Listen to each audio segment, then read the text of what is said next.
Joe Rogan just revealed the purpose of life. Hey guys, welcome back to the channel. Do me a favor, subscribe, hit that like button, turn the bell on, comment down below, and share this with all your friends.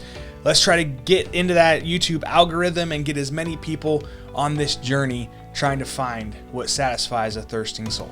On a recent episode of the Joe Rogan Experience, Joe Rogan was interviewing former MTV VJ and current podcast expert Adam Curry, and they were talking about Jesus, and they were talking about religion, and they were talking about just life in general, and Joe Rogan mentioned what he thinks is the purpose of life. Yeah, well, thank you. I can do that with you. No one else, I could do this with no one else. It has made my life that much happier, and the people who I meet are just happy people. We don't sit around talking about God, but That's the goal, though, right? I don't think so. I mean, in life, no, to be happy. Oh yeah, yeah, that's love. what I'm saying. Love, yeah. love is like the, what is you're the idea. what you're saying is the goal. Like you're saying, like I'm happy. We're around happy people. Yeah. That's the goal, right? That's what everybody wants. So like, whatever methods you get to get there, it's interesting that some people would rather not get there and rather be in a depressed state as long as they're not duped. I think many people in today's culture would have to agree with Joe. We all act and live our lives in a way that shows that we only desire and want the end goal of being happy. Advertisements are geared that way. All commercials, all shows, our experiences, they're all geared toward giving us the most happiness that we can achieve. So the question is happiness our purpose? One of the things that we have to think about, we'll have to look into, is why were we created? What we see is that we were created for God's glory, His purposes. The Bible tells us this over and over again. We are His creation, and He has no other need for us other than to be His creation. He didn't need us to satisfy any of His desires. He didn't need us to make Him more fulfilled, but He made us, and He made us with one purpose. He made us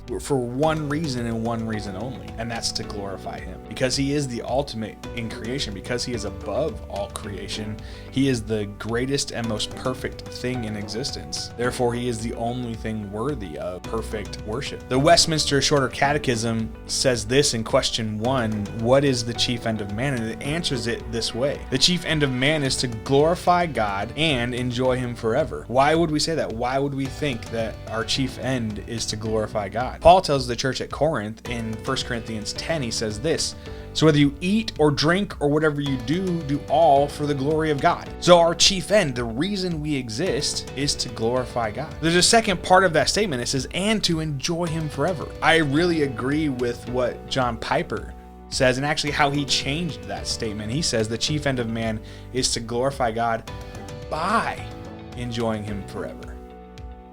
He continues on, he says, God is most glorified in us when we are most satisfied in Him.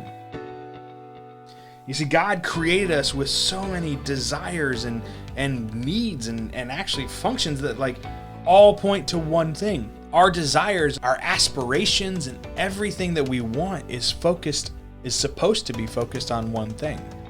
That one thing is God.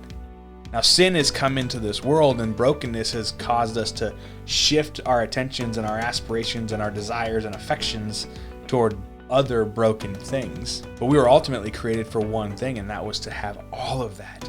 All of our attention, all of our love, all of our affection, all of our focus, all of our purpose centered on God Himself. It's why Paul can say, whatever you do, whether you're eating or drinking, walking or running, or playing, having fun, whatever it is that you're doing, do it all for God's glory. The psalmist tells us in Psalm 100, serve the Lord with gladness. Come into His presence with singing. Know that the Lord, He is God. It is He who made us, and we are His. We are His people and the sheep of His pastures. See, we're His. He created us. He made us. Because we're His creation, He gets to tell us what our purpose is and what our plan is. Okay, then we've established that, what we are created for is God's glory. But then why would John Piper say that we glorify God by enjoying Him forever? Because the psalmist also says in Psalm 17, as for me, I shall behold your face in righteousness. When I awake, I shall be satisfied with your likeness. We are created to have all of our satisfaction, all of our substance, all of our being be about and centered in God. So happiness, isn't bad. God created us to be happy. He wants us to be happy. But the problem is happiness is fleeting. Happiness fades. Things like a chocolate shake can make us happy. Like a surprise party can make us happy. We can find happiness in lots of things, but all of those things eventually will rot or decay or break, and our happiness will be faded. Our happiness will be taken away.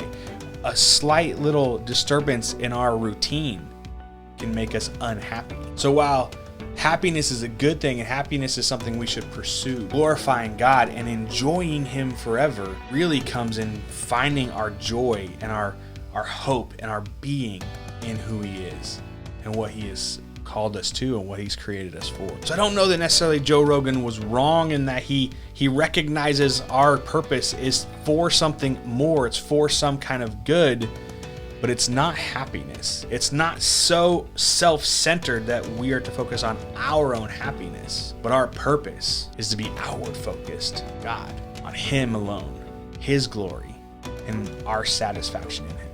So I definitely agree with John Piper when he said, God is most glorified in us when we are most satisfied in Him. Yeah, that's part of why I created this channel. I am a thirsting soul, and my satisfaction, the living water that I've found, is in Christ alone. Because if you find yourself longing and thirsting for more, if you find yourself wanting satisfaction but not being satisfied, guys, stop turning to the things of this world. Stop turning to the things that ultimately fail and break. Stop turning to the things that fade and turn to Christ. Turn to the one who ultimately can give perfect satisfaction, will give ultimate purpose, ultimate joy. Turn to Christ. Turn to Jesus. Guys, thank you again for joining me today. Thank you for dropping those comments down below. Let me know what you find satisfying. Let me know what it is that you're longing for. Let me know what you think. Maybe do you disagree? Do you think Joe Rogan is right, or do you think the purpose of our existence is something completely different? Let me know down below in the comments. Let's have a conversation.